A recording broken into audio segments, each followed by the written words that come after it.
Vol 1ch 123. Leon thought to himself that he should take advantage of lunchtime to finish off the remaining cake. Cream is a perishable food, so the sooner he finishes it, the better. He went to Rosvitha's room without knocking, simply pushing the door open and walking in. Rosvitha was lying on the sofa in the living room wearing a light, thin nightgown, enjoying the cool breeze blowing in from the balcony, feeling comfortable and content. Hearing footsteps, she didn't get up to look around. After all, the only person who would enter her room without knocking was him, the only one in the entire Silver Dragon Temple. Rosvitha had punished Leon many times for this, but that was in the past. The young Leon of the past was weak and could be easily manipulated by her. But the current Leon was as fierce as a lion. Rosvitha couldn't easily take action against him, or she might turn the balanced situation into a disadvantageous one, eventually leading to a crushing defeat. So she just let him be. Anyway, most of the time during the day, she wasn't in her room, and she would just lock the door at night. What are you doing here? Seeing the graceful figure lying on the sofa, Leon was momentarily stunned. Usually, before lunchtime, Rosvitha would be busy in the main hall of the temple, and then she would go directly to the dining hall for her meal. Rosvitha's silver eyes opened slightly, glancing at Leon, then closed again. You intrude into someone else's room and then you ask why they're here. Is that reasonable? Leon shrugged, unconcerned. Anyway, he knew that doing this would make Rosvitha uncomfortable, so he did it. The more she disliked what he did, the more he did it. His main goal was rebellion. After Rosvitha closed her eyes, she let out a sleepy yawn, with a few tears welling up at the corners of her eyes. So you came back to slack off, huh? Leon teased. I work from 8 to 5 every day, year-round. What's wrong with wanting to come back and sleep for a while today? Nothing, suit yourself, I'm here to take the cake. Leon's gaze shifted from Rosvitha to the small piece of leftover cake on the coffee table, with all the cream scraped off and set aside on a piece of tissue. You really hate cream that much? Leon asked knowingly. Actually, he detested it quite a bit too, considering the lasting impression it left on both of them as a couple. But this pair of begrudging spouses had always followed the pattern of hurting the enemy by 1,000 to damage oneself by 800.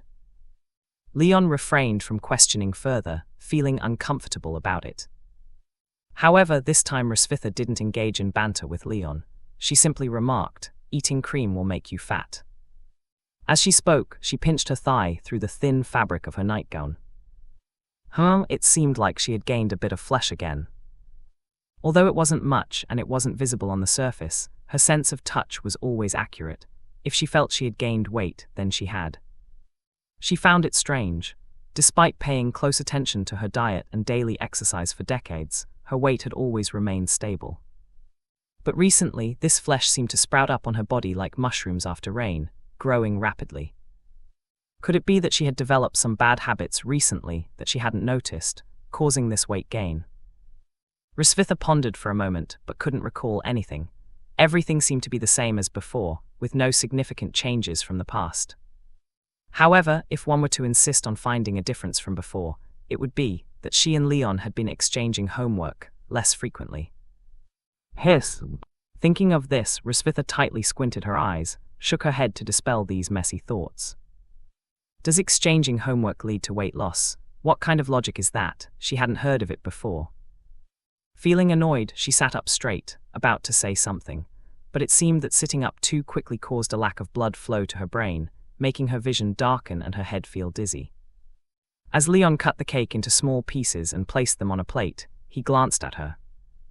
She looked somewhat strange. Are you feeling sick? Leon asked casually. No, just a bit dizzy, Rosvitha replied, gently massaging her temples. Oh, drink more hot water, Leon suggested half-heartedly. Rosvitha gave him a disdainful look and said nothing. After feeling slightly better, she stood up from the sofa, put on a coat, and headed out the door. After cutting the cake, Leon also took it to the dining hall.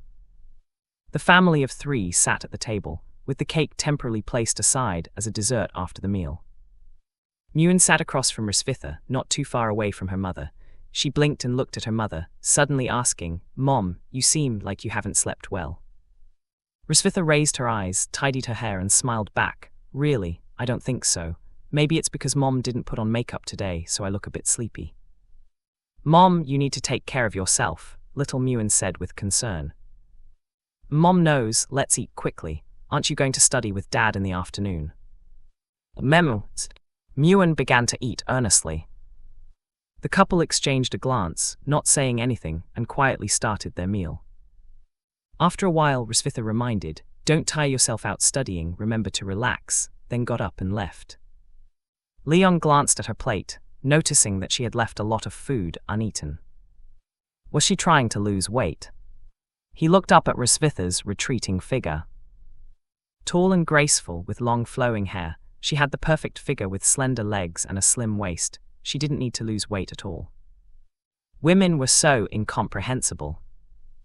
Leon withdrew his gaze and looked at his daughter. Muen, eat more, you need energy to study. Yes, Dad. After finishing their meal, the father and daughter rested in the backyard for half an hour before starting their afternoon study session. Muen had excellent comprehension and learned quickly, which pleased Leon. Although Muen was often seen as a mascot when she was serious, her learning efficiency was no less than Neuer's. And this entirely depended on Muen herself. Neuer was a genius and a study enthusiast. Her lowest level was the upper limit for many people. However, Muen only showed full enthusiasm when she wanted to work hard for a specific goal. She had told Leon that she wanted to catch up with her sister, which was why she worked so hard. The proud father was deeply gratified. Such dedication wasn't just about frying steaks, it was even so positive. Truly, she was his daughter. Leon had already begun to anticipate the day when Muen would awaken her talents. If this talented seedling awakened the same elemental affinity as Neuer, lightning, then the term swaggering wouldn't suffice to describe Leon's excitement. He would be dancing on Risvitha's head. See that, Mother Dragon? Both of our daughters are so strong, entirely because of my genes. Ahem, hold back the champagne for now, as things were still up in the air.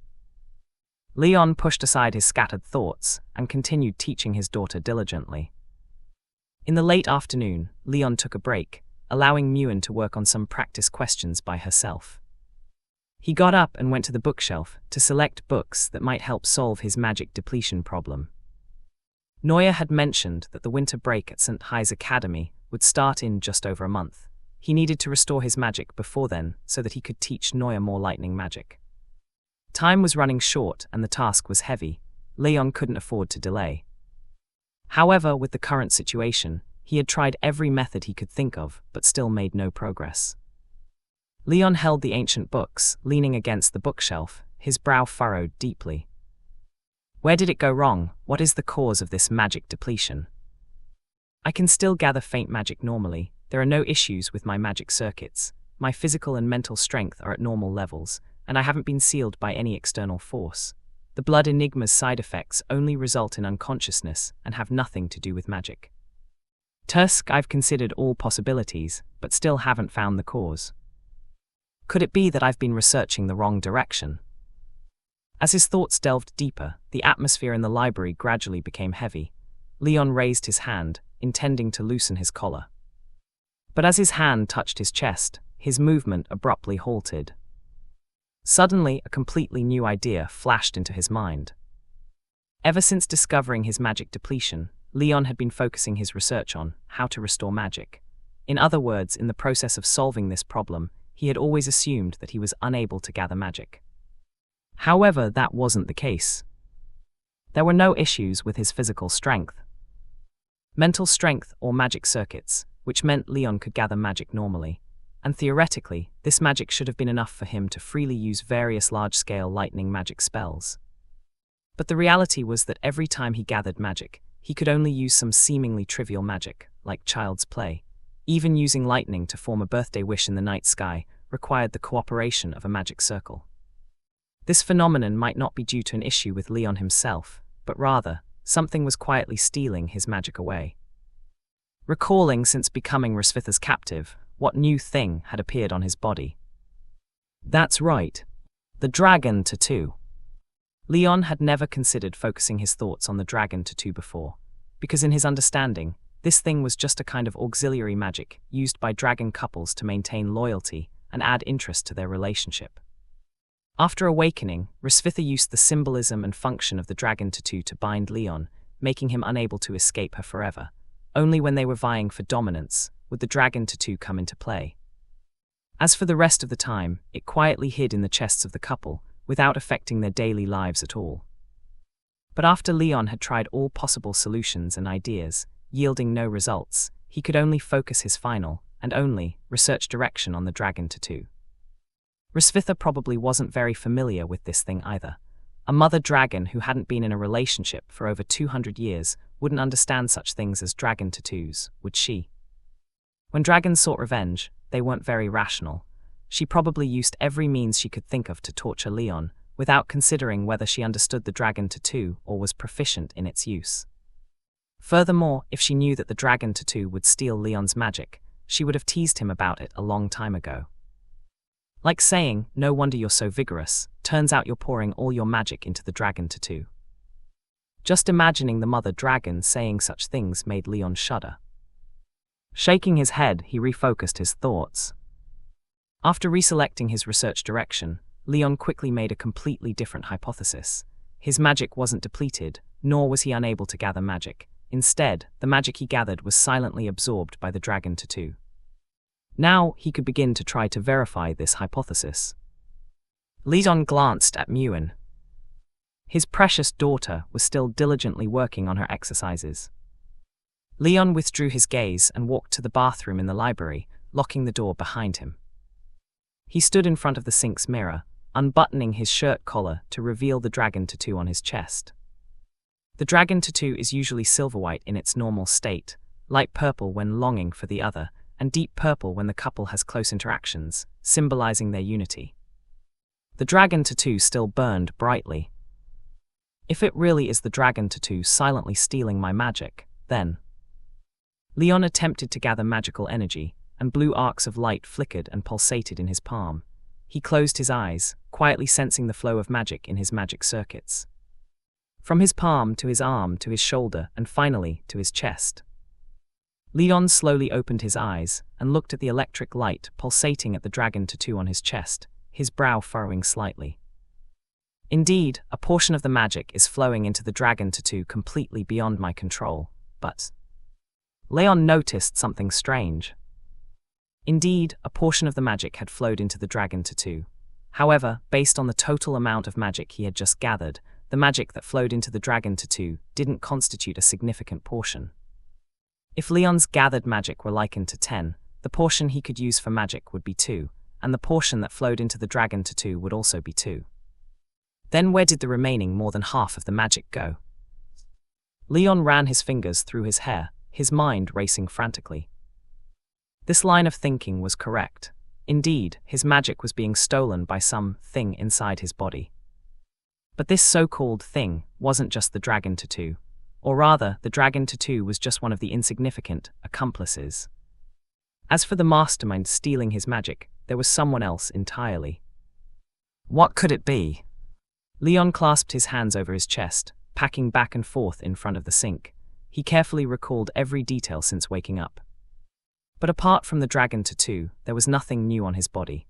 And indeed, the magical energy he had just gathered had flowed uncontrollably into his chest. What detail had Leon overlooked? After a brief moment of agitation, Leon regained his composure. He leaned on the sink with both hands, looking at his reflection in the mirror, and began to calmly reconsider. The dragon tattoo does absorb some magic, but this amount is so insignificant that it can be disregarded. And if the dragon tattoo really had a significant impact on magical energy, Hrisvitha would have surely removed it long ago. It wouldn't still be present. So, what can almost certainly be determined now is that my magic isn't depleted. It's being stealthily consumed by something unknown inside my body. But since it's inside me and has absorbed so much of my magic, why haven't I experienced any other adverse reactions apart from being unable to use magic? Moreover, what is the purpose of this thing absorbing magic? Is it beneficial to me or harmful? Questions piled up before Leon like a small mountain, leaving him weary from pondering. He sighed wearily, ran his fingers through his hair, and turned to lean against the edge of the sink, furrowing his brow and deep in thought. On one hand, he didn't want his master to think he had become incompetent over the past 2 years.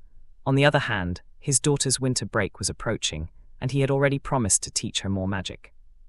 Leon needed to find a solution to the problem as soon as possible. He closed his eyes, gently touching his brow with his hand, pondering for a moment, and another idea for overcoming this ordeal emerged.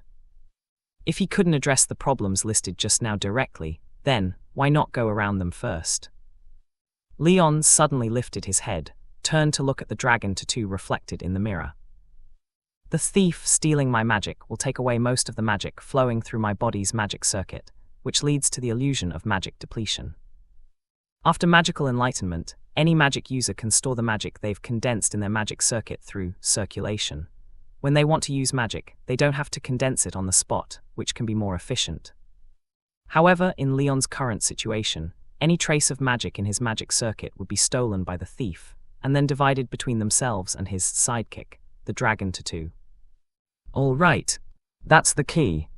Since I can't find that thief, can't I find the dragon tattoo? Leon poked his chest. You've been on me for so long, apart from handing in assignments to Risvitha, you should also play some other role. Dragon tattoo, meow meow meow. It was soon the day for Muin to awaken to her inherent elemental powers. The couple had been eagerly anticipating this day for a long time. High emotional intelligence, this day would determine Muin's future growth trajectory. Low emotional intelligence, follow dad or mom, it all depends on today. Knowing that today was the awakening day, the couple started getting competitive as soon as they met in the morning. Good morning, the weather is really nice, Leon greeted warmly. Risvitha glanced at him teasingly. You're actually greeting me proactively, you seem to be in a good mood. Of course, because Muin is about to awaken the same magical element as her old man, I'm naturally in a good mood. Risvitha crossed her arms, snorted. Muin's awakening will definitely be fire element. The dragon clan's genes are much stronger than you think. Leon shrugged indifferently. Well, if your dragon genes are so powerful, why is Noya still a lightning element? It's a matter of probability. HMPH, when you see the lightning element symbol light up in Muin's awakening array later, let's see if your mouth will still be as tough as it is now. Wait and see.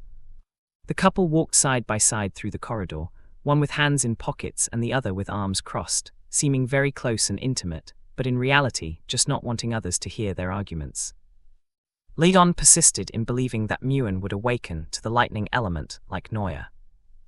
If that were the case, then both daughters being so much like their old man would undoubtedly be the most heart-wrenching episode for the mother dragon. You see, your powerful dragon genes are nothing compared to my strongest dragon slayer. How could mere humans possibly defeat the bloodline of dragons? Risvitha believed that relying on the mighty dragon genes would inevitably lead their youngest daughter to awaken the most classic element of fire. It's just luck for now, Leon Casmode, you can't always be lucky. The couple continued to argue as they made their way to the practice ground in the backyard. Anna and others were preparing the awakening array to be used later. The awakening array was used to detect Muin's inherent element, containing various elements of this magical continent. Once Muin awakened to one of them, the corresponding elemental symbol would appear above the array. And today's little protagonist was nervously and excitedly awaiting her turn. Muin, over here, Leon waved to his precious daughter. Upon hearing his voice, the young dragon girl immediately looked in their direction, then jumped off the bench and ran over. Mom, Dad, Tilda, she stood in front of the couple. Muin is about to awaken her inherent element, Tilda. Leon squatted down, encouraging and dotingly patting her little head. Don't be nervous, just relax and do as Daddy taught you. Yeah, I know, Daddy. Muin then looked up at Risvitha. Mom, you and Dad will keep watching me later, right? Risvitha also squatted down, holding Muin's small hand. Of course, Mom and Dad will be with you every step of the way. Although they both hoped their daughter would awaken to the same element as themselves, they were steadfast in arguing about it. But more than anything, it was out of concern and care as parents. And they were both happy about Muin awakening to her inherent element at just over a year old. You see, normal young dragons wouldn't achieve this until they were 2 or 3 years old. It can only be said that Muin truly lived up to being the little sister of the genius Scroll King. When it's time to be cute and playful, she can do it, but when it's time to roll, she's naturally gifted. Every member of our Melkvi family is talented. After chatting for a while, Anna walked over. Your Majesty, Your Highness, Princess Muin's awakening array is ready, and we can start at any time. Rosvitha responded, then looked at Muin. Go ahead, Muin. Mom and Dad will be here the whole time. Yeah, Muin nodded vigorously. Good luck, Leon gently patted his daughter's cheek to encourage her. Muin nodded again, then held by Anna's hand, walked into the awakening array. Leon and Rosvitha stood up as well, and the couple looked at each other, then chuckled in unison with great tacit understanding. Laid on Muin's awakening. Rosvitha will definitely be lightning fire element. This crucial family standoff, which had lasted for half a month, was finally about to come to its ultimate conclusion. Leon and Rosvitha turned their heads away, focusing all their attention on Muin in the awakening array. The maids formed a semicircle around, ready at any moment. Although the process of awakening her inherent element posed little danger, after all, it was the first time Princess Muin would be using magic, so there was no harm in watching over her. Your Highness, let's begin when you're ready, Anna said from outside the array. Okay. Muin took 2 deep breaths to relax herself. Then, she closed her eyes and, following what her father had taught her, slowly merged her physical and mental strength to generate magic. An invisible wave of energy emanated from her, gently lifting her clothes and hair as it swirled around her. The awakening array beneath her began to resonate, its intricate patterns glowing with golden light. The process of magic condensation is going smoothly, Leon remarked as he watched Muin gradually enveloped by the light of the array. Usually, it takes several attempts to successfully condense magic for the first time, but Muin managed to do it in just one try. Rosvitha murmured in agreement with Leon's assessment. Next was the second step, releasing the condensed magic naturally through the body's magical circuits. Muin quietly felt the surge of magic, which felt like flowing water, pervasive and relentless. She had to guide it through her magical circuits to release it outward. The techniques her father had taught her were very detailed and effective, making the process of getting the magic flow smoothly for Muin. Then, as the awakening array accepted Muin's magic, it would immediately reveal the corresponding elemental symbol. Everyone, including Ladon, Rosvitha and Anna, held their breath in anticipation, eager to see what elemental power Princess Muin would awaken. As Muin's magic surged, faint arcs of red light traced across her arms, and several flames flickered around her.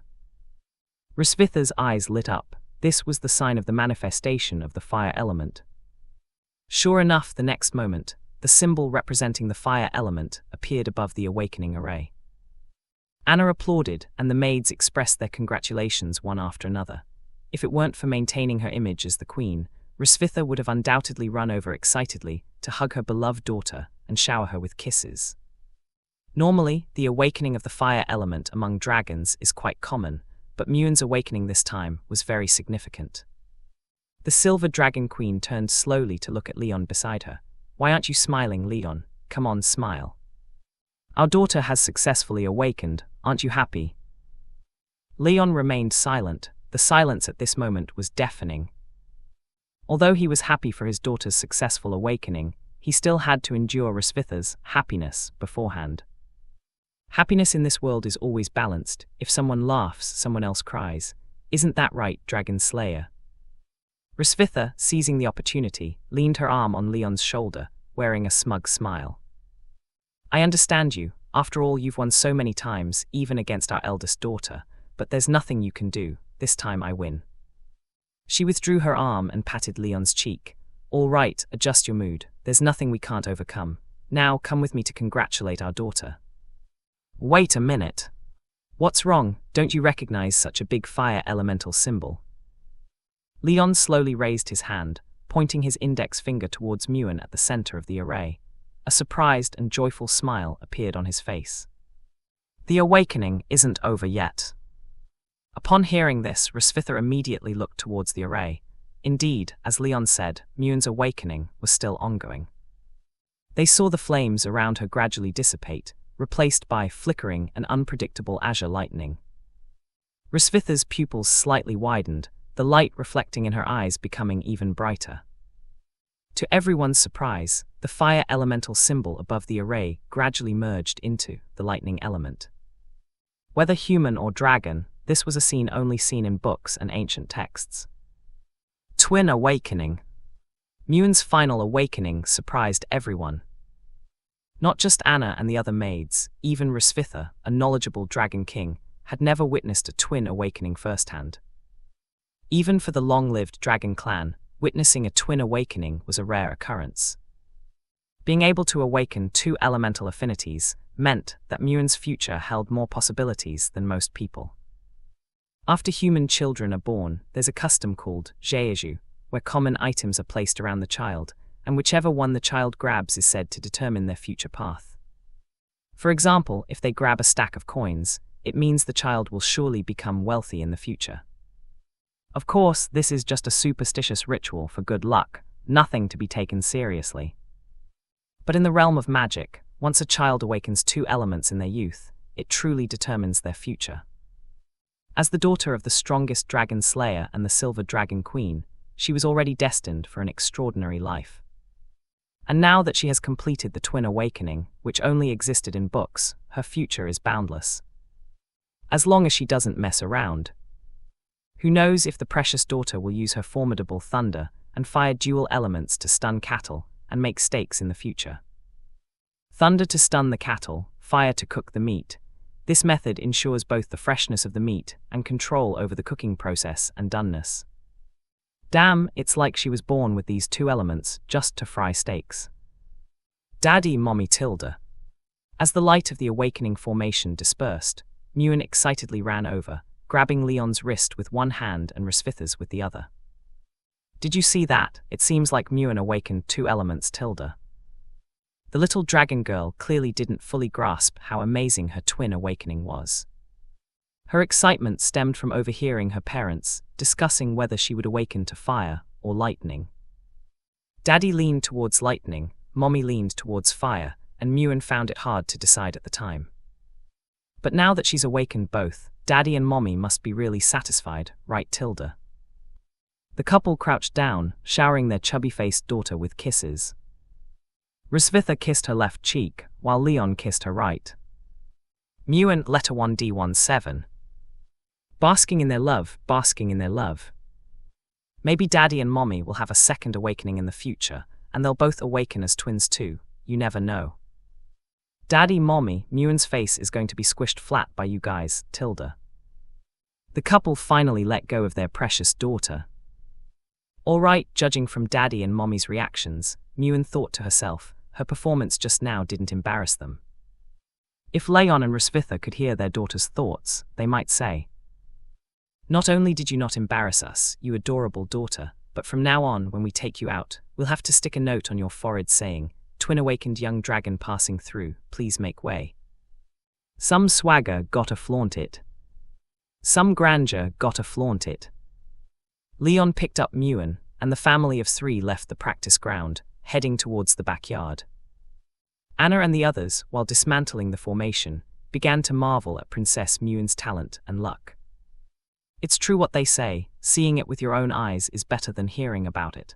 I never expected to witness a twin awakening in Princess Muin. The princess is gifted, with such outstanding parents as His Majesty and the Prince, her future is boundless. His Majesty's two daughters are both surprises. I wonder Tilda, a maid trailed off with a teasing tone. Anna and several other maids turned towards the voice, one of them urging, "Wonder what? Spit it out already." The young maid covered her mouth, like middle school girls gossiping about which teacher is prettier during break time.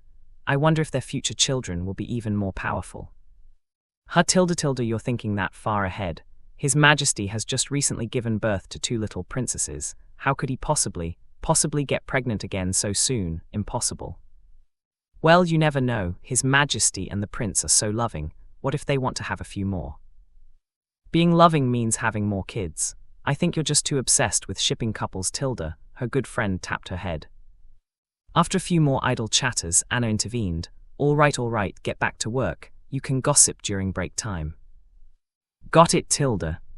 In the evening, to celebrate Muen's twin awakening, Leon and Rosvitha personally collaborated in the kitchen, preparing a table full of sumptuous dishes. No cilantro, no carrots, and no eggplants. After all, today's protagonist is their precious daughter, so the couple temporarily declared a truce. Muen looked at the table full of delicious dishes, and without a word, she started devouring the food voraciously. After using magic for the first time, the body indeed feels hungrier than usual, so eating a little extra is okay. Leon specially prepared some extra steaks for his obedient daughter to enjoy to her heart's content. The couple watched Muen earnestly devouring her food with satisfaction, and then they began their meal. Regarding Muen's twin awakening, they had discussed it at noon and decided not to tell Muen how rare her existence was for now. Muen never sought to be competitive, nor did she have any intention to pursue greater power like traditional dragonkind. She had made this clear to Leon long ago, and Rosvitha was also aware of it. They didn't want their usually laid-back daughter to feel any psychological pressure or develop thoughts like, "Daddy and Mommy have such high hopes for me, I must not disappoint them." She was a very obedient and sensible girl, and in some aspects, she was no less knowledgeable than Noya. Take the twin awakening, for example. If Daddy and Mommy told her how much potential she had, how she would definitely become a powerful mage in the future, and how they were waiting for the day she would become famous in the dragon clan, then even if Muen's aspirations didn't lie in that direction, she would force herself to pursue it, to step towards a higher realm like traditional dragonkind. In fact, compared to the rare twin awakening, Leon and Rosvitha both hoped that Muen could have a happy and fulfilling childhood. Initially, Rosvitha hadn't thought deeply about this aspect, and she even hesitated whether to let Muen know about her potential. In the midst of her deliberation, it was Leon's words about a happy childhood that made Rosvitha realize the true depth of the matter. In terms of educational philosophy, there were indeed many areas where dragonkind fell short compared to humans, a fact Rosvitha had to admit. Of course, Rosvitha wasn't the type of mother who would say, "I suffered when I was young, so my child should suffer too." In any case, everything was based on her daughter's happiness, which was the most important thing. "Daddy, Mommy, you should eat more." After eating for a while, Muen stood on her chair and began to pick dishes for Leon and Rosvitha. "Thank you, Muen Tilda." "You're welcome, Mommy Tilda." A simple thank you earned Muen 2 pieces of fried chicken wings. Rosvitha's plate was instantly filled up. After serving her parents, Muen sat back down and continued eating. As Leon ate slowly, he inadvertently glanced at Rosvitha's plate. He blinked and noticed that Rosvitha hadn't eaten much tonight. Even with the dishes Muen picked for her, she barely touched them. Leon looked at her, and although Rosvitha's face wore a content smile, her brows were slightly furrowed, almost imperceptible unless one looked closely. When she looked down at the salad dressing and fried foods on the table, her frown deepened slightly. There was even a hint of disgust on her face. Rosvitha swallowed hard, then immediately looked away, picking up the nearby glass of water and taking a sip to ease her discomfort. Leon withdrew his gaze, choosing not to inquire further. The meal continued.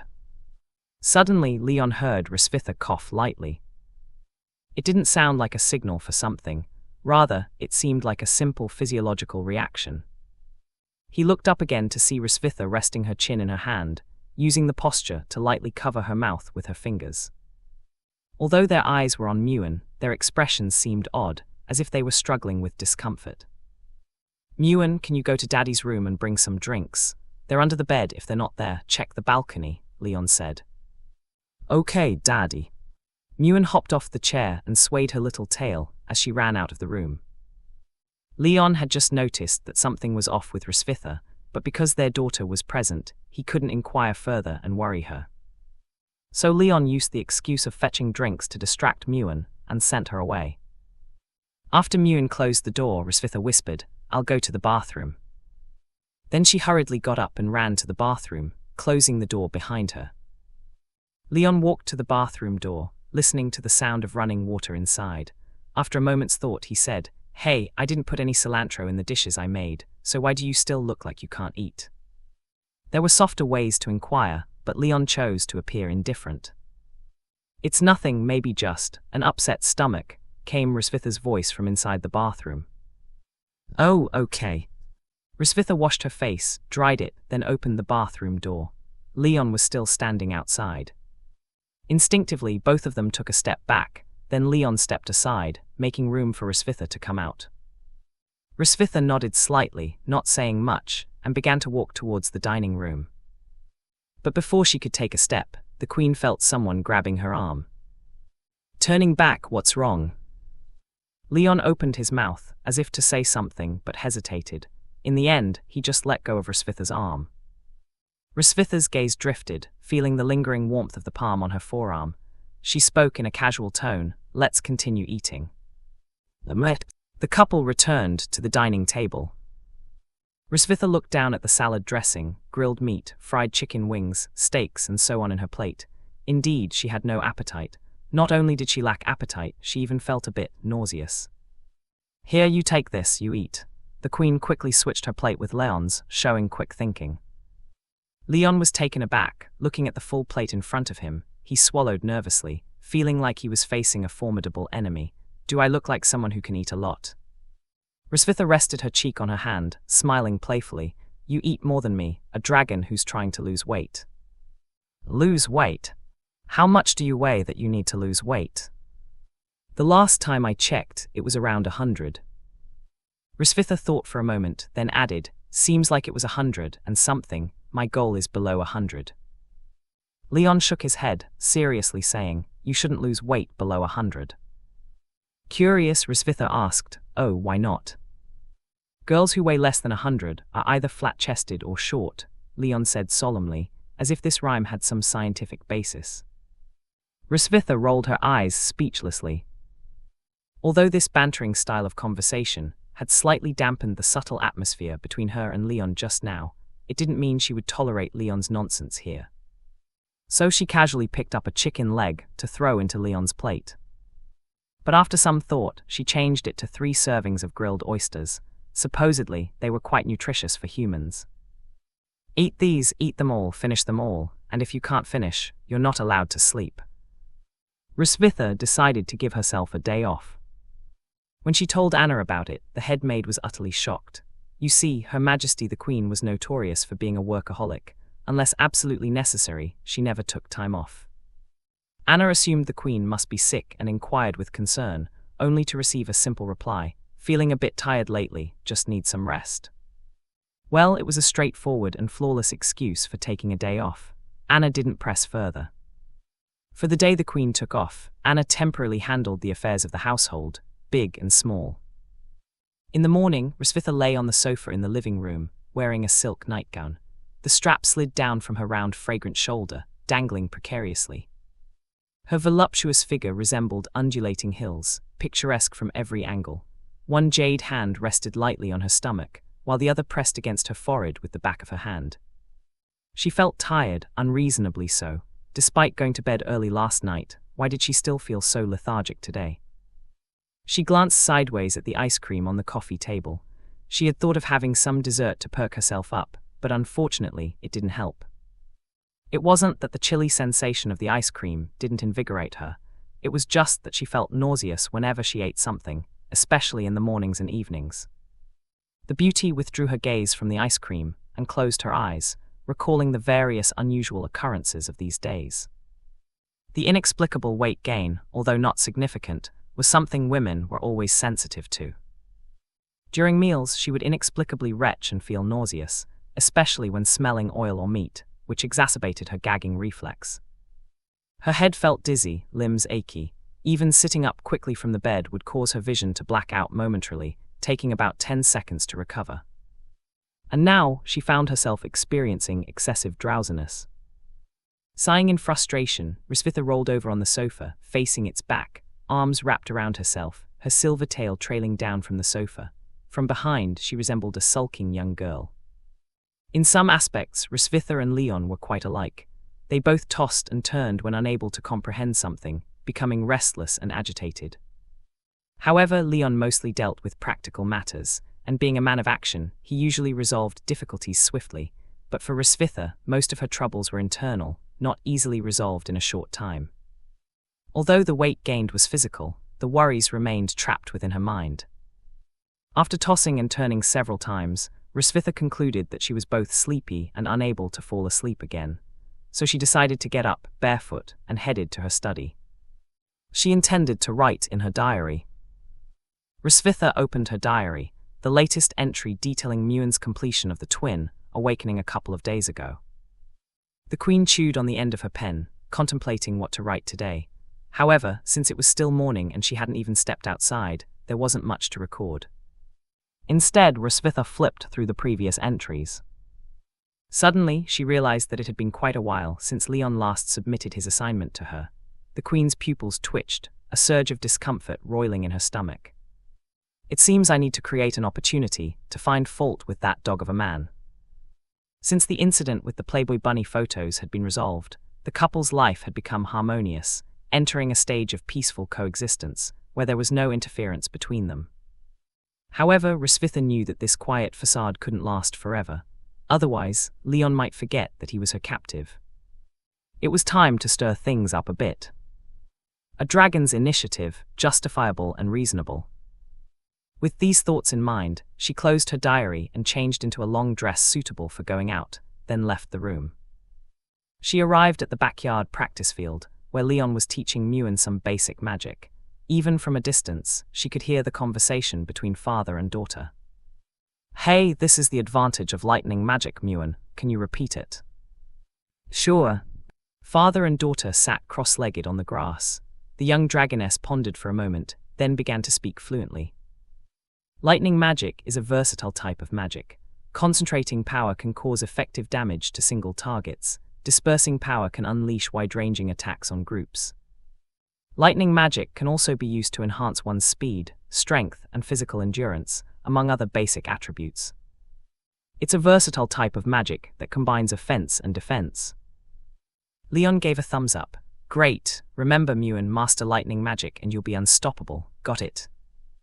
"Got it, Dad. Why only teach lightning magic and not fire magic?" A familiar voice, magnetic and tinged with laziness, came from behind. Father and daughter turned towards the sound. A tall, elegant woman in a long dress stood there. Her silver hair and the hem of her skirt gently swayed in the breeze, revealing fair and slender legs and dainty ankles. Even without formal attire, she exuded a cold, proud, and noble aura. Muin's eyes lit up with joy. "Mom, Anna said you were resting today, so Dad and I didn't disturb you." Risvitha smiled as she approached them, taking a seat beside them. She glanced at Leon beside her, then shifted slightly to the side. "Why are you resting today, Mom? Are you sick?" Muin asked with concern. "No dear, don't worry. Mommy's just a little tired, but I'll be back to work as usual tomorrow," Risvitha said, pinching her daughter's nose affectionately. "Oh okay, as long as Mommy's not sick," the young dragoness said, relieved. "I heard Dad was teaching you lightning magic, is that right?" Risvitha asked. "Yeah, Mom, let me tell you, lightning magic is amazing. Dad's really skilled at it," Muin exclaimed enthusiastically, offering praise while Leon knew it was his time to shine. He straightened his chest, cleared his throat, and brushed off his presence. "Muin, show your mom what you can do." "Sure thing, Dad." The queen was puzzled, unsure of what antics this father and daughter duo were up to. She watched as Muin stood up, slightly bent her knees, and extended her palms. In an instant, blue electrical sparks flickered in her palms. Soon enough, 2 lightning balls formed in Muin's hands. Risvitha's pupils trembled slightly, showing some surprise. "It's only been 2 days since awakening, and you're already able to manipulate the form of magical energy." Although the spherical shape was the most basic form of energy manipulation, this learning speed, it was comparable to Noya's. Muin dispersed the lightning balls and sat back next to her mother, wearing a hopeful expression, as if waiting for praise. "Yeah, Mom, am I amazing?"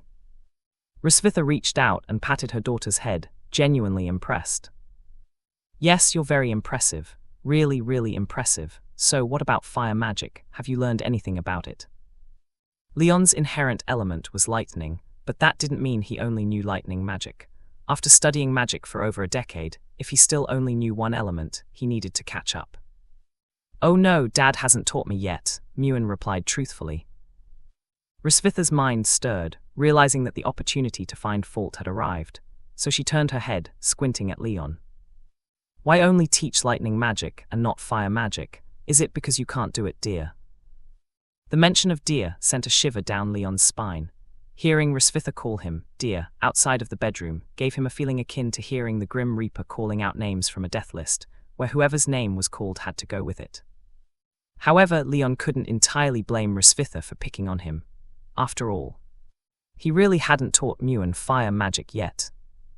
Moreover, these past few days, he had been secretly instilling the idea into his daughter's mind that lightning magic is the best magic in the world, and fire magic can only make things slightly warmer. Although not exactly that exaggerated, the idea was essentially the same. This led to Muin not actively seeking to learn fire magic, and Leon thought that since the mother dragon was busy with work, she wouldn't have time to check Muin's progress in learning magic. Little did he expect that on the third day, his little scheme would be exposed. Leon rubbed his nose and explained, it's all about gradual progress. Whether it's lightning or fire, both magics are equally strong, so it doesn't matter which one we teach first. Equally strong? Why do I feel like this guy can't even say equally strong? So Rosvitha asked skeptically, is that so? It is. No, Dad, that's not what you told me yesterday. Muin tilted her head, blinking her adorable big eyes. What do you mean it's not, Dad? Just... Leon tried to stop his well-intentioned daughter from betraying him. But it was too late. You shut up, Muin. What did Dad say yesterday? Rosvitha looked at Muin. Muin counted on her fingers, listing the crimes of fire magic. Dad said the method of using fire magic is too simplistic. It's easy to learn, so there's no sense of accomplishment. Only dumb dragons focus on fire magic, and it's not as practical as lightning magic. Mom, why do you look like you want to eat, Dad? Dinner. Eggplant stir-fry, shredded eggplant, deep-fried eggplant squares. Side dish accompanied by carrot salad.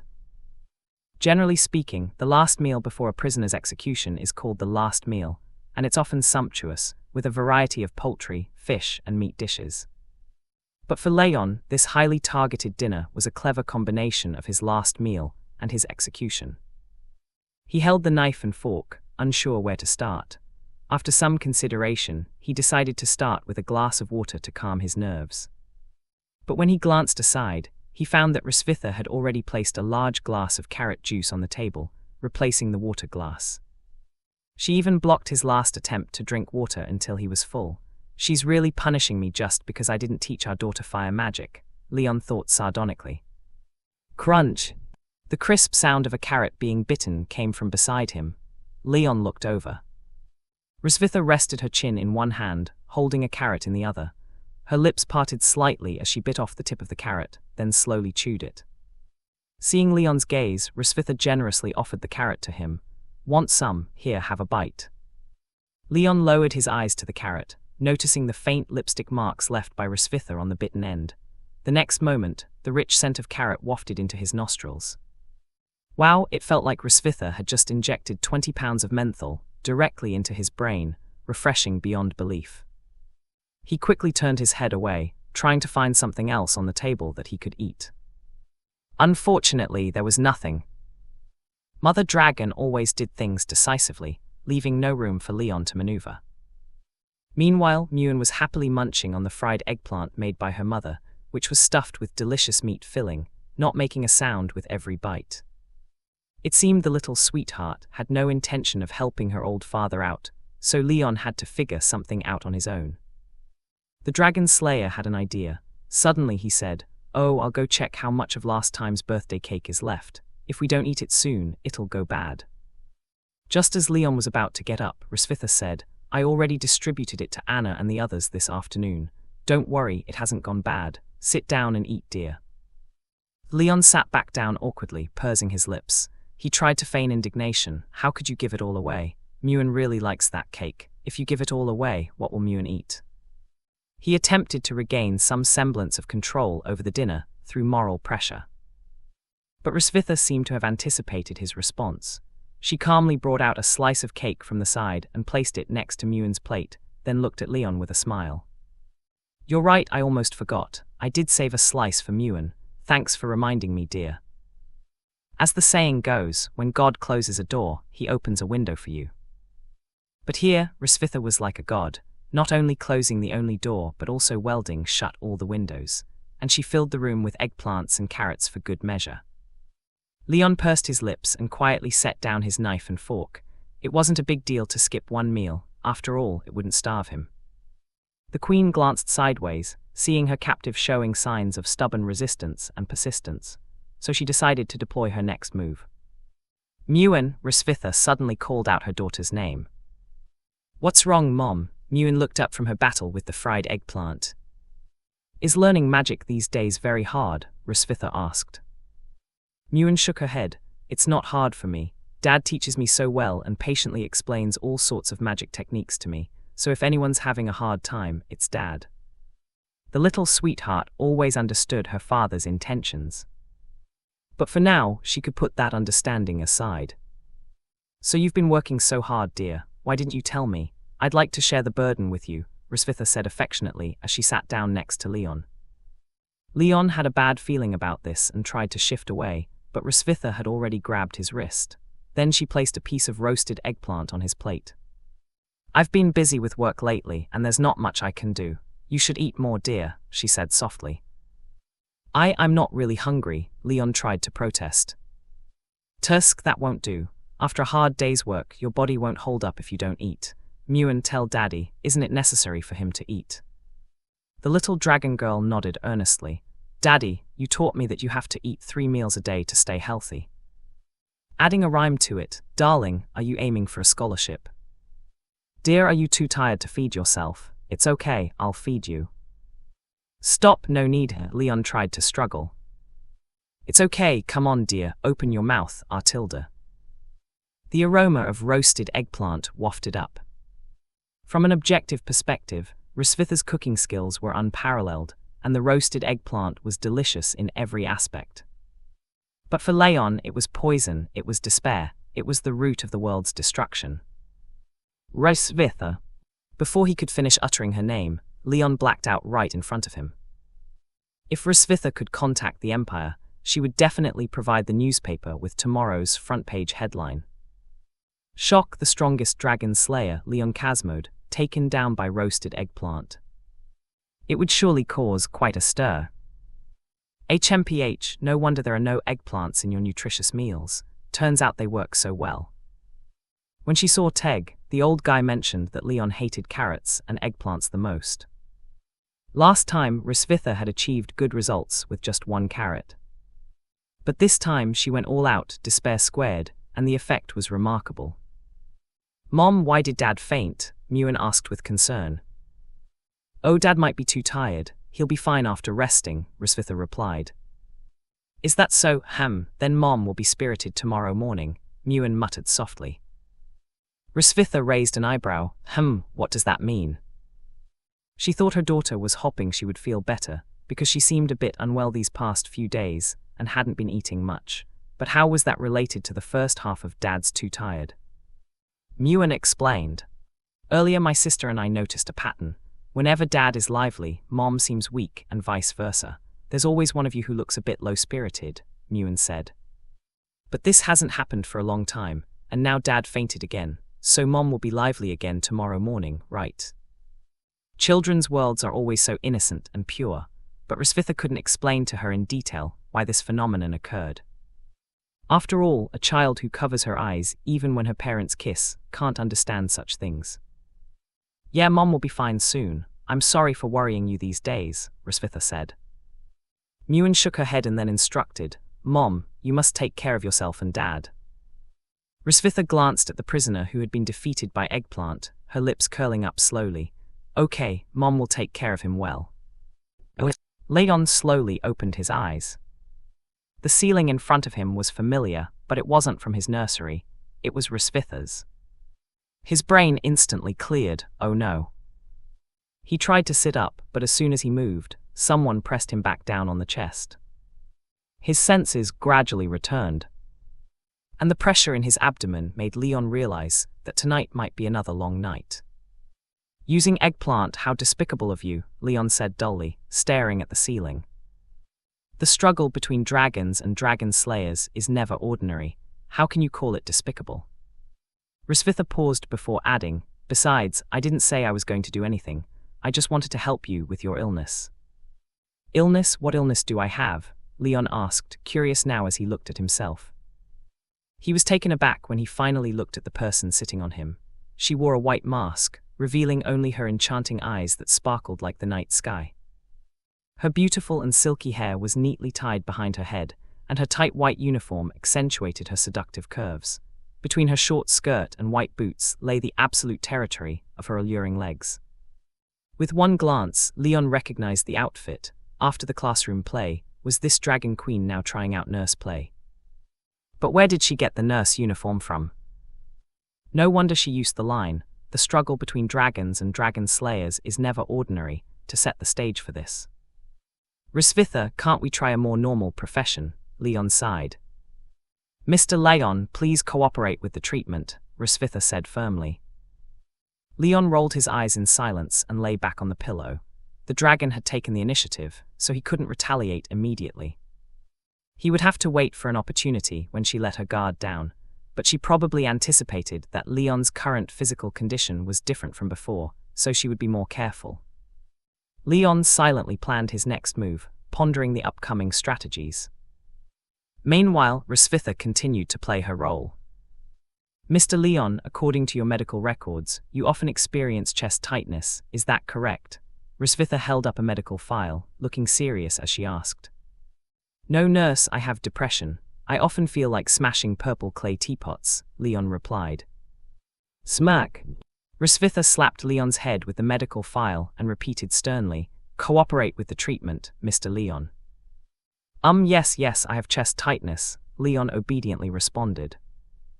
"Now let me see your clothes torn open," Rosvitha commanded. "Is it appropriate for a nurse to use the word torn?" Leon questioned. "Mr. Leon, do you want me to say it a third time?" Rosvitha warned. Leon reluctantly opened his shirt, revealing his well-built chest and dragon tattoo. "What's this tattoo, Mr. Leon?" Rosvitha inquired. "You don't know what this is, are you just trying to disgust me?" The infuriating dragon. "I don't know, nurse, maybe you should check your own chest to see if you have the same tattoo," Leon retorted.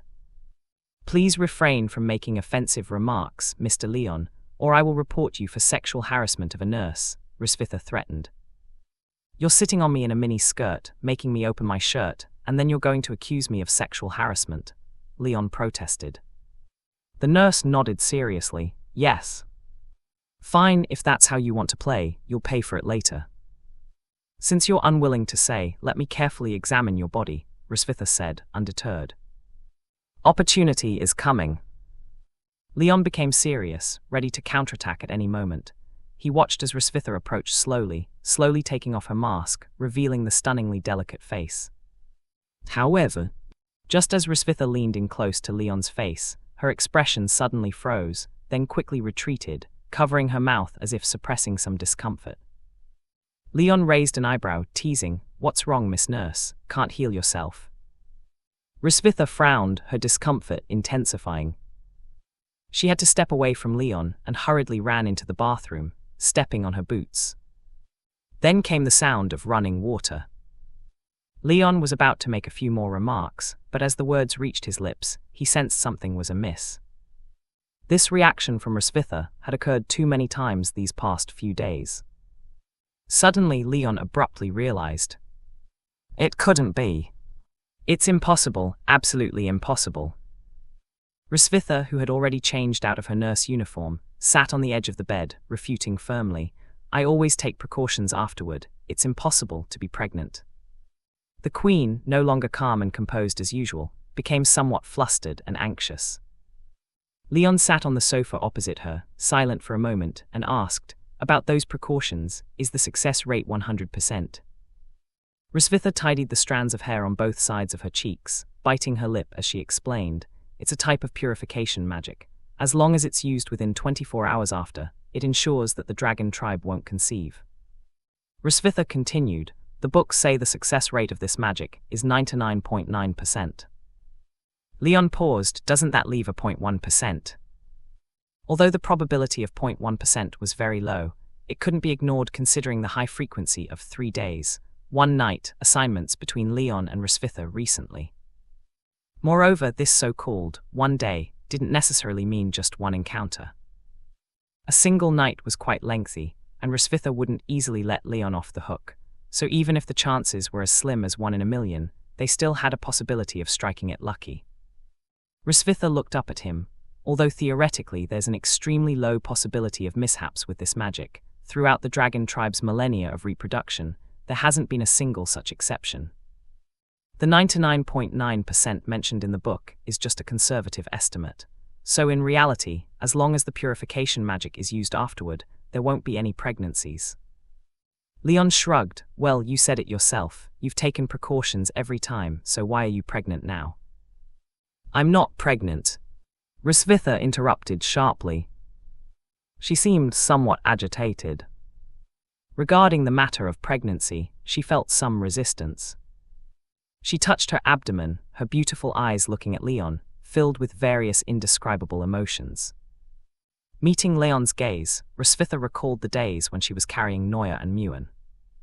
That period was the loneliest and most helpless time for Rosvitha. It was also the primary reason she now harbored an aversion to pregnancy. Leon responded to her gaze, knowing she didn't want to face this matter. But he still had to suggest to Rosvitha to take a test.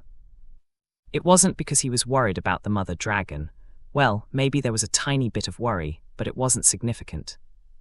The important thing was, if Rosvitha was indeed pregnant again, then the child in her belly would also be Leon's. Humans have an innate love for blood relatives, just like his love for Muin and Noya. And he knew Rosvitha was the same. Because Isabella had once told him about Rosvitha's mindset when she was pregnant with the 2 sisters. What she feared now wasn't pregnancy, nor welcoming another new life, but rather the fear of facing everything alone again, just like in the past.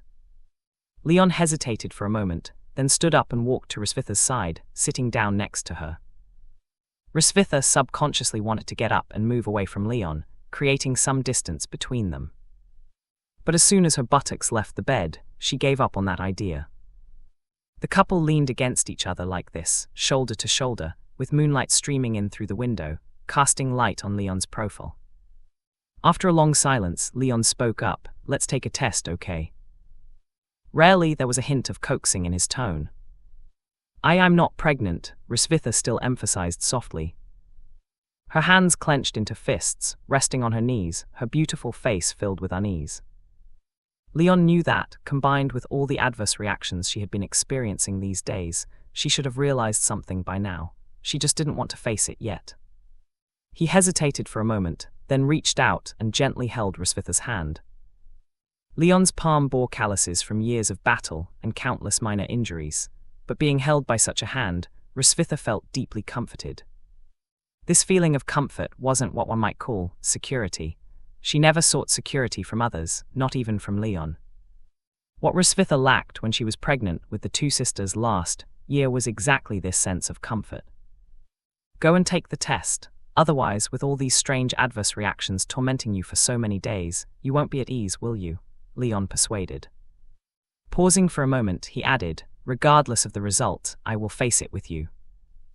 2 years ago, that dungeon was the turning point for Leon and Rosvitha's fate. If Leon hadn't held on until Rosvitha came to see him that day, if Rosvitha hadn't tasted his blood, if he had forgotten to use the blood temptation. So none of that would happen. Leon would become just one of many who perished on the battlefield against dragons, and Rosvitha would continue to sit on her lofty throne. Unfortunately, there are no ifs. Reality has already unfolded, and responsibilities come one after another. And in Leon's life creed, there's no room for evading responsibility. He loved Noya and Muin wholeheartedly, striving to do what a father should do, and he would also build this family with Rosvitha. Therefore, when a new responsibility arrived, whether it came unexpectedly or not, Leon wouldn't choose to escape. The most important thing for a man is to take responsibility. If one can't even do that, what's the meaning of championships? What's the meaning of fame? Rosvitha lowered her eyes. She didn't like hearing those grand principles, and Leon knew this, so he just made promises to her with his simplest and most sincere words. But Rosvitha also understood that Leon's commitment to her wasn't because he had feelings for her or anything like that. Leon was just fulfilling his duties and responsibilities as a husband of the family and a father of 2 children. As for herself, whether she was within his considerations, Rosvitha didn't know. She didn't want to know either, but in any case, she was quite relieved that Leon was so sincere. At least he didn't gloat and say, "Ha ha ha, you're pregnant with my child again," like a brat. Rosvitha would really hit him if he did that. "Okay, I'll go take the test." Wait, do you have the tools?" Rosvitha stood up, walked to the cabinet, and crouched down to start searching. 2 years ago, someone made me pregnant in the dungeon. After that day, I bought a lot of pregnancy tests. "Oh, I found it." Rosvitha held a paper box containing a bunch of small items. She took one out and then went to the bathroom. "Wait for me, 10 minutes. "Okay." Leon sat on the edge of the bed, fiddling with his fingers. To be honest, he was a bit nervous too. It was impossible not to be nervous. If she really was pregnant, the Mother Dragon's temple would be bustling with activity. He would have to add a significant entry to his Chronicles of Captivity, having a second child with a dragon. And if his master, that old guy, found out that his beloved disciple had not only been eating and sleeping well for the past 2 years, but had also given him some grandchildren, he'd probably be overjoyed. The year Leon graduated from the academy, his master kept urging him to find a girlfriend, get married, and then have children to raise with him and his wife. His master said even the neighbor's grandchildren could help with chores in the field. He asked, "Are you going to rely on our donkey for the rest of your life? Go find a partner and bring her back by the end of the year." Leon replied, "Master, is it possible that I'm only 15 this year? Even the neighbor's grandchildren have to call me Big Brother." His master said, "You know nothing, you have to win at the starting line." Leon said, "Then why didn't you just adopt a baby directly when you adopted me? That would be the real starting line." His master gave him a kick. Leon shook his head, snapping out of his thoughts. Just then, 10 minutes passed. Rosvitha emerged from the bathroom. She stared at the pregnancy test kit in her hand, her expression solemn. Leon looked at her expression and probably guessed the test result, but he still tentatively asked, "So?" Rosvitha clicked her tongue lightly, her cheeks slightly flushed. "Can't you tell?" Still asking. With that, she sat back down on the bed, looking down at her toes. The couple fell into silence once again. After a moment, Leon asked, "When you were pregnant with Noya and Muin, did you have similar symptoms of dizziness and nausea? Haven't you considered the possibility of pregnancy these past few days?" "I did consider it, but I remember I took precautions every time, so I just thought it was because of work exhaustion." "And you didn't take a test?" Leon nodded towards the kit in her hand. Rosvitha shook her head, mumbling, "No." Leon scratched his nose. "So, which time was it, the night at the hot spring?" Rosvitha recalled. Although that night at the hot spring was their most passionate, she was certain that she took precautions the next morning, so it couldn't be that time. "No, I took precautions that time," Rosvitha recalled, her mind racing. Could it be during the days with the bunny girl photos? During that period, Leon and she indeed had more assignments than usual, and Leon had absolute dominance, while she could only go along with him. But after careful consideration, even though the frequency increased and she lost control, she still remembered to take precautions, so she quickly dismissed this idea. "What about the night with Dragon Big Power?" Leon asked.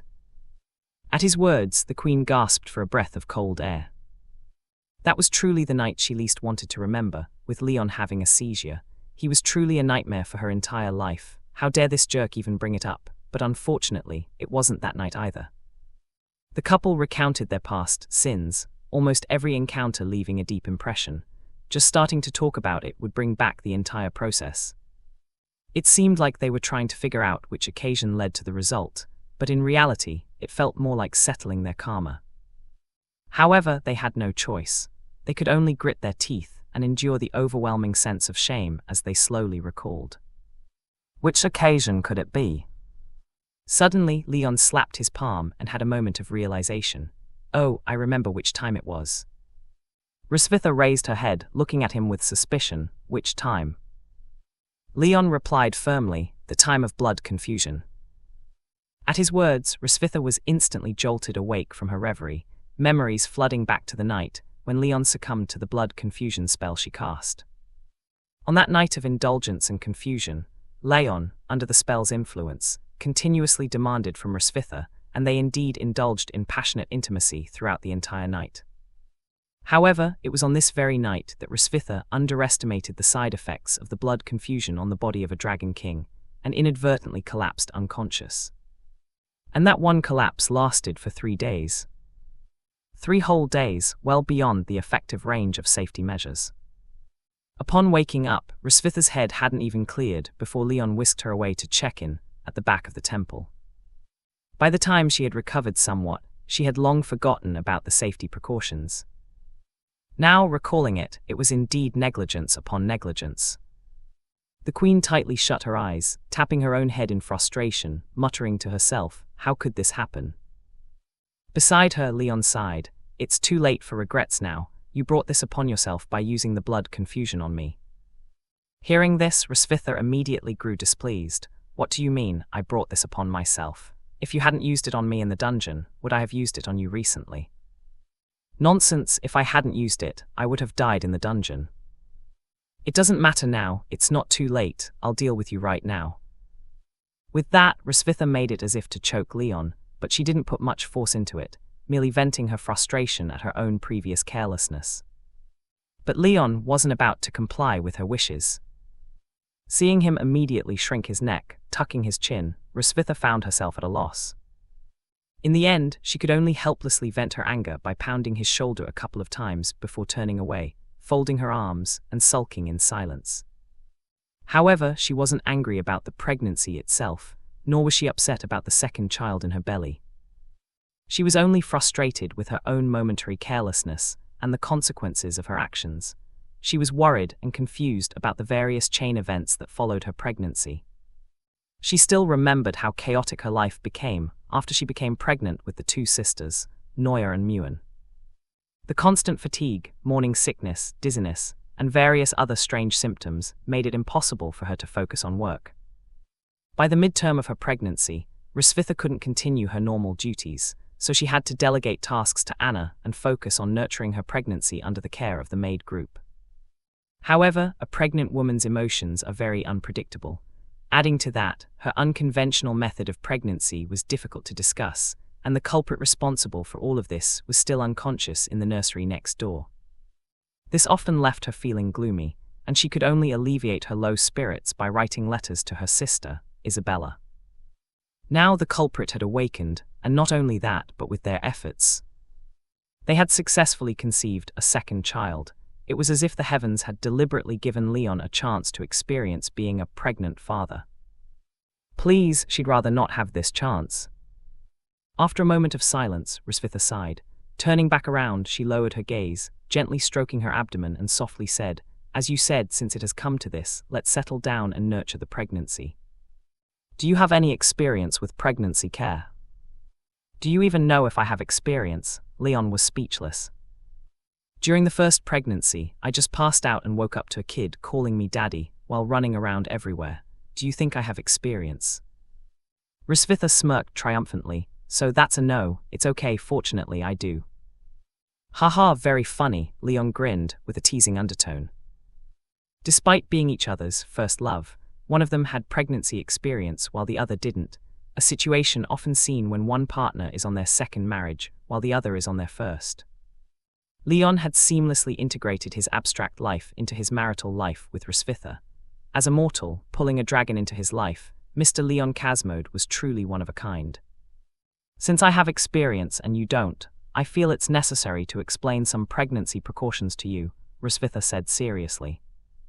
Leon shrugged, I'm all ears. I don't know how it is for humans during pregnancy, but for dragons, it often involves loss of appetite, excessive sleepiness, and mood swings. So can you handle it if I get cranky with you? Hrisvitha inquired. Nope, if you get cranky with me, I'll blow up your Silver Dragon temple, Leon said as if he meant it. I don't believe you, Hrisvitha chuckled, seeing through Leon's tough talk. You'll see, Leon sighed, closing his eyes and massaging his temples. All right, but considering how you always contradict me for no reason, I think it's necessary to remind you, during pregnancy, the woman is the boss, okay? Leon squinted, scrutinizing Hrisvitha. She smiled lightly, blinking her beautiful eyes back at him. Leon knew exactly what she was up to. Behind that radiant smile was her devious mind. Of course, she also knew that Leon knew what she was up to, but she dared to flaunt her schemes right in front of him. Hrisvitha dared to do this for one reason: she was pregnant. As she had said during pregnancy, the woman is in charge. This applies to humans as well. However, the notion of the woman is in charge is based on the premise of a normal household. But take a look at this bizarre couple's household. Is it normal? It's not normal at all. Leon probably anticipated that in the days to come, this mother dragon would use the excuse of "I'm pregnant" to torture him, but he had no choice. After all, Hrisvitha unexpectedly becoming pregnant with their second child wasn't solely her achievement. This situation was different from the Playboy Bunny threat, Black History, or retreat when the enemy advances, attack when the enemy is tired tactics they had used before. This time, Leon didn't have many options. He could only play it by ear and adapt as things unfolded. "Okay, the woman is in charge, you call the shots," Leon said. Hrisvitha smiled satisfactorily. "Very good, very enlightened." She lowered her head, looking at her still inconspicuous belly, recalling the complex emotions she felt when she confirmed her pregnancy for the first time: anxiety, apprehension, resentment, and anger. Let's immerse ourselves once again in this moment. Despite feeling some regret, there's more joy and contentment in anticipation of welcoming a new life. After pondering for a moment, the queen murmured softly, "I wonder who this little one will take after when they're born." Leon, ever attentive, immediately interjected, "They'll definitely take after me more." Seemingly, challenging Hrisvitha had become second nature to him. Of course, the same applied to Hrisvitha. Hrisvitha raised an eyebrow, glancing at him. "Dragon Slayer, where does your confidence come from?" "Noya and Muin give me confidence," Leon replied with conviction. Hrisvitha snorted. "What confidence do two daughters give you? They clearly take after me more." Leon shrugged, presenting his evidence. "I've seen your childhood photos at your sister's house. They clearly resemble me more than you." Hrisvitha raised an eyebrow, her mind working, then calmly replied, "But they have tails." "Noya's elemental affinity is the same as mine. Both of us are lightning-based," Leon countered. Hrisvitha repeated calmly, "You're right, but they have tails." "Their hair color is predominantly black, which is like mine. That's got to count for something, right?" Leon tried again. But they have tails," Hrisvitha reiterated. Leon exasperatedly exclaimed, "Can we please stop talking about tails?" The queen shook her head with a smile. "No, we can't." The tail was the most obvious difference between humans and dragons. As long as Hrisvitha held on to this point, no matter what evidence Leon presented, he couldn't overcome the obstacle of tails. Frustrated, the Dragon Slayer stood up abruptly, pointing at Hrisvitha's belly with determination. "Baby, when you're born, you're not allowed to have a tail. Do you hear me?" Hrisvitha's pregnancy hadn't been disclosed to Anna and the others yet. It had only been less than 2 months since conception. If the dragon clan chose viviparous reproduction, then from conception to birth, the process was similar to humans, taking about 10 months. Pregnancy for 10 months, with the belly showing in April. Thus, Hrisvitha planned to wait some time before telling her trusted confidants about her condition. Revealing it too early might divert their attention from serving the king, potentially hindering the normal functioning of the Silver Dragon Temple. It was well known that the Silver Dragon Queen was a workaholic, a trait that wouldn't change even during pregnancy. Besides, during the early stages of pregnancy, working with normal intensity wouldn't affect the fetus. However, the couple planned to inform their 2 daughters in a couple of days, after Noya returned home from vacation. They would soon have a new sister or brother, and even though the 2 sisters were still children, they had the right to know about the new addition to the family. Several nights later, Leon lay on the bed in the nursery, hands behind his head, staring straight up at the ceiling. On his bedside table were 3 books: Pregnancy Precautions, Nutritional Needs of Dragons During Pregnancy, and Prenatal Education Techniques, Don't Let Your Dragon Baby Lose at the Starting Line. He had learned some tips on taking care of pregnant women from the first 2 books, but those were more relevant to the midterm of pregnancy. Hrisvitha was barely 2 months pregnant, so it was still too early. However, the last book could prompt Leon to take some action right away. A few days after confirming Hrisvitha's pregnancy, The couple immediately argued about whether Noya and Muin looked more like one of them. However, it was less about whether they resembled their father or mother, and more about whether they resembled humans or dragons.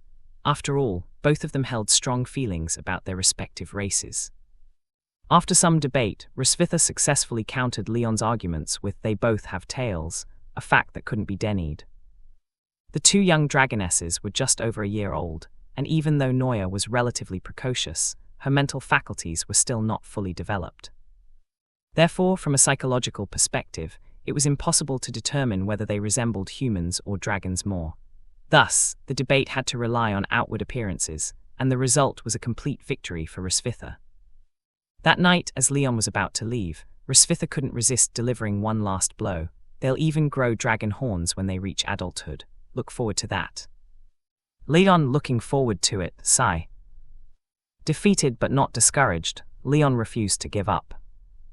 Although the dragon traits were more pronounced in their daughters than the human ones, Noya's elemental affinity was the same as his, which indicated that human genes still had a fighting chance against dragon genes.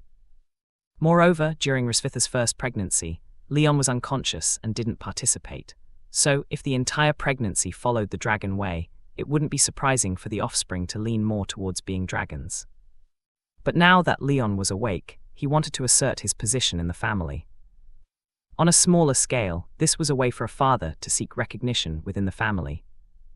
On a grander scale, this was a pivotal moment to prove that human genes were stronger and superior to dragon genes. As the saying goes, one small step for Leon, one giant leap for humanity. If he didn't take action, who would?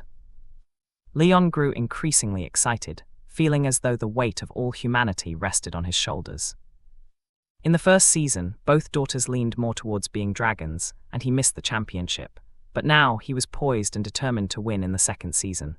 If he failed, so be it. Leon sat up, glancing at the clock on the wall. It was past 3 in the morning. Rosvitha should be asleep by now. He was a man of action, and since he had already decided to go all out for the second child, there was no time to waste. He needed to act now.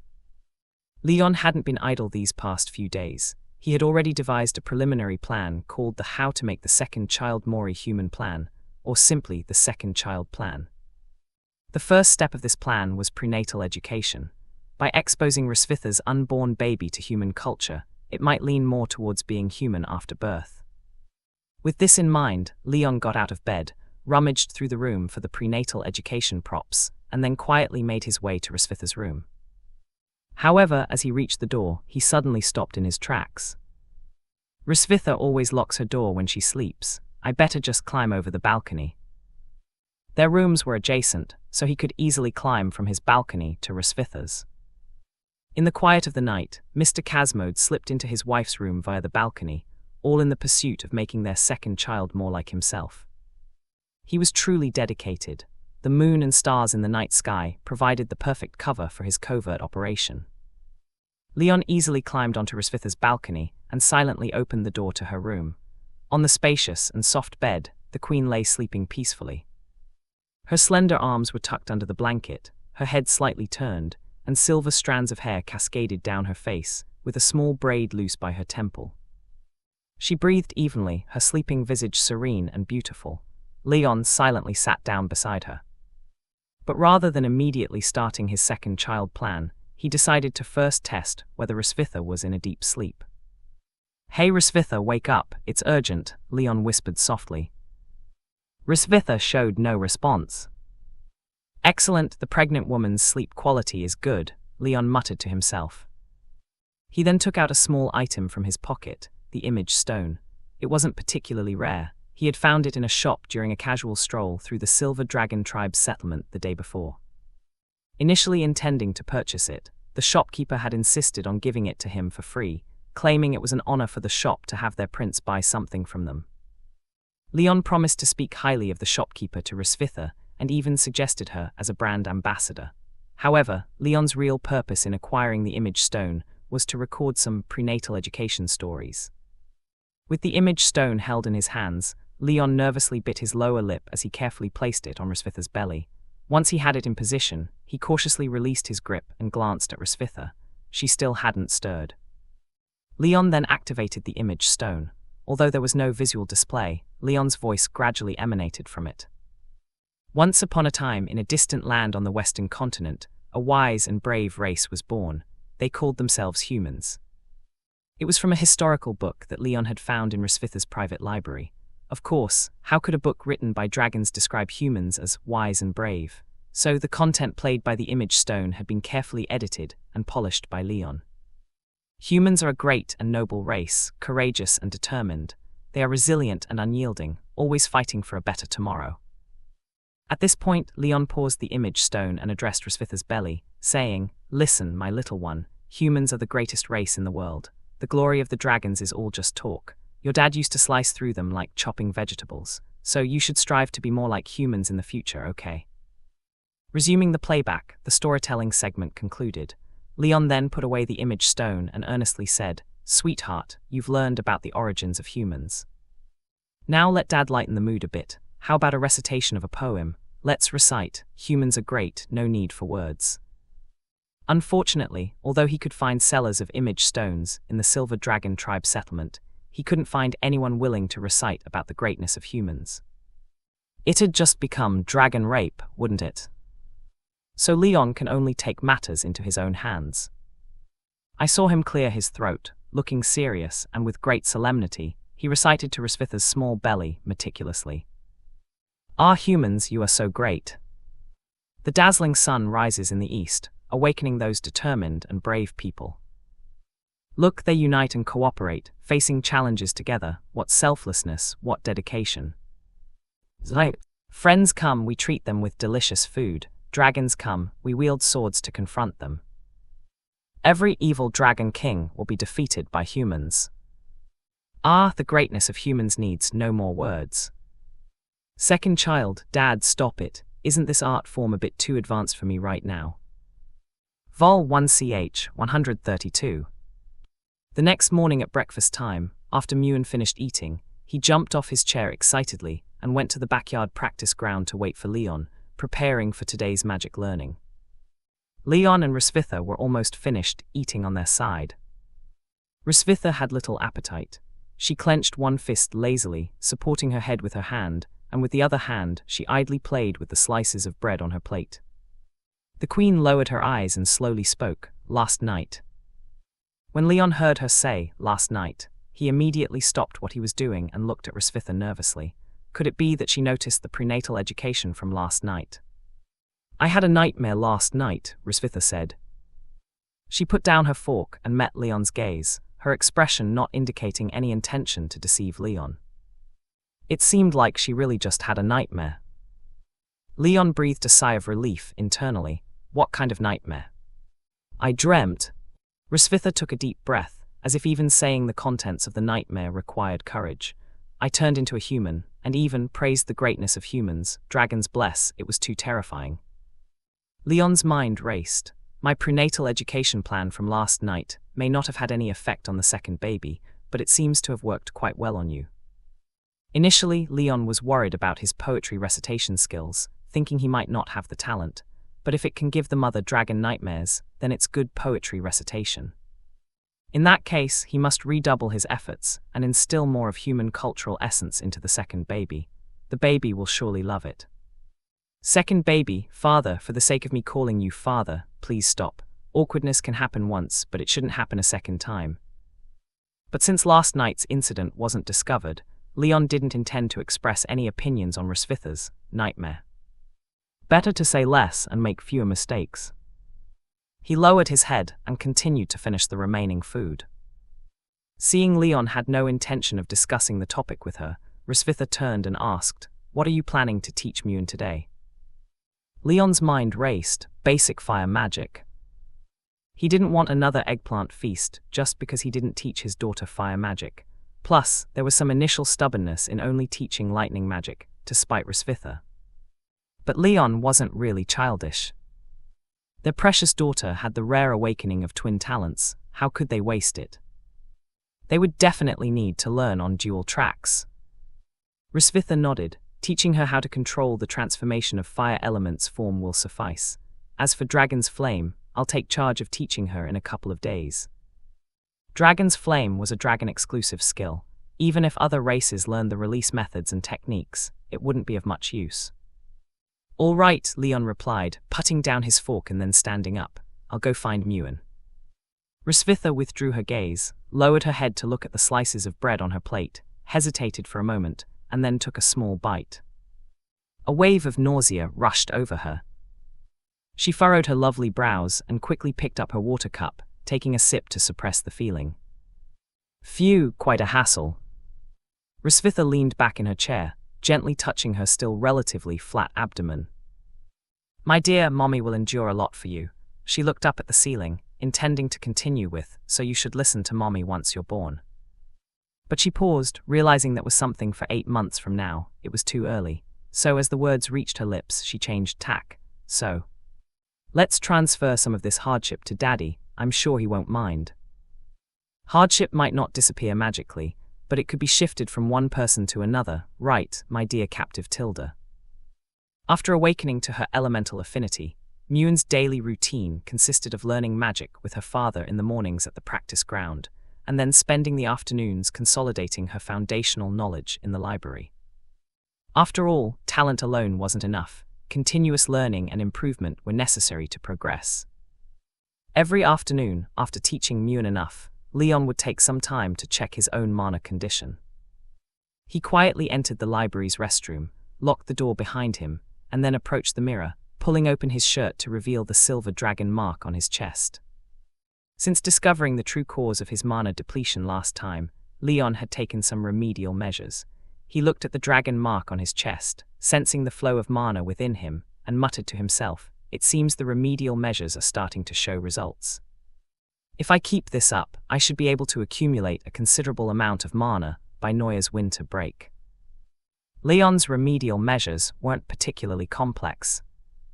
Previously, when researching the cause of mana depletion, Leon discovered that something within his body would steal mana as he gathered it. This something had a partner, or little brother, which was the dragon mark. The two divided the spoils, unaffected by each other. Leon decided to take action based on this discovery. Since the mana within the dragon mark wouldn't be stolen by that something, he began storing some of his mana inside the dragon mark. Put simply, the dragon mark became Leon's mana bank, allowing him to freely deposit or withdraw mana. To be honest, even Rosvitha probably didn't know about this function of the dragon mark, and it was quite coincidental that Leon discovered it, and the remedy he devised proved to be highly effective. Now, Leon spent several hours every night condensing mana. A small portion was stored in the dragon mark, while the rest had to be reluctantly offered to its mysterious big brother. Though this method was slower in accumulating mana, it was much better than having nothing left as before. In fact, a few days ago, Leon had some concerns about his remedy. Would the mother dragon take away the mana stored in the dragon mark when offering his homework? After all, the essence of this homework was to transfer a part of his essence into the recipient's body.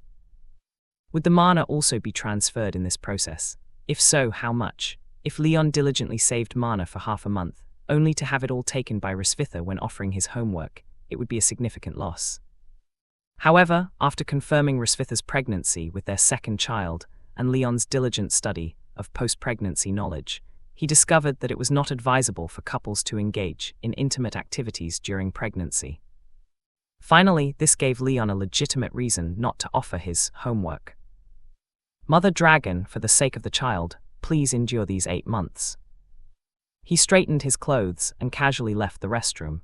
Time flew by during their studies. At dinner, Muin enthusiastically shared with Rosvitha what she had learned today. Rosvitha patiently listened, her face adorned with an aunt's comforting smile. Leon didn't disturb the mother-daughter duo. He quietly finished his meal and returned to his room. Lately, he had been returning quite early and hadn't been playing cooking games with Muin as much. He had to prioritize storing mana, so he had to temporarily set aside other activities. Back in his room, Leon sat cross-legged on the bed and began to condense magical energy. As usual, most of the mana was transferred to a part of his body he couldn't perceive, while a small portion was stored in the dragon mark. Adjusting his breathing, he focused on his task. He didn't know how much time had passed when he finally opened his eyes and looked at the clock on the wall. Oh, it's already past 2 in the morning. He was always focused when doing something, and condensing mana required a great deal of attention, so he hadn't noticed how late it had become. But strangely, Leon didn't feel tired. He glanced at the bedside table, where several books on pregnancy precautions were placed, and an idea sparked in his mind. Second baby plan, activate. They had promised to continuously instill human cultural essence into their second child, so how could they skip a day? Leon had secretly prepared tonight's program to satisfy their second child. He packed up the props for prenatal education, replicated his previous actions, and checked the balcony. Then, he opened the balcony door and quietly slipped into Rosvitha's bedroom, closing the door behind him. Bathed in the faint moonlight, he tiptoed to Rosvitha's bedside. However, when he tried to test whether Rosvitha was already asleep, he was surprised to find that she wasn't there. Leon's heart skipped a beat, and he quickly reached out to feel under the covers. The warmth lingering in the bedding indicated that Rosvitha had left not long ago, but the bathroom light wasn't on, meaning she hadn't gone there. As his brain raced, Leon heard the sound of the door lock clicking at the entrance of the room. Soon after, he heard the gradually approaching footsteps. Leon widened his eyes slightly, staring intently at the bedroom door. Uh-oh.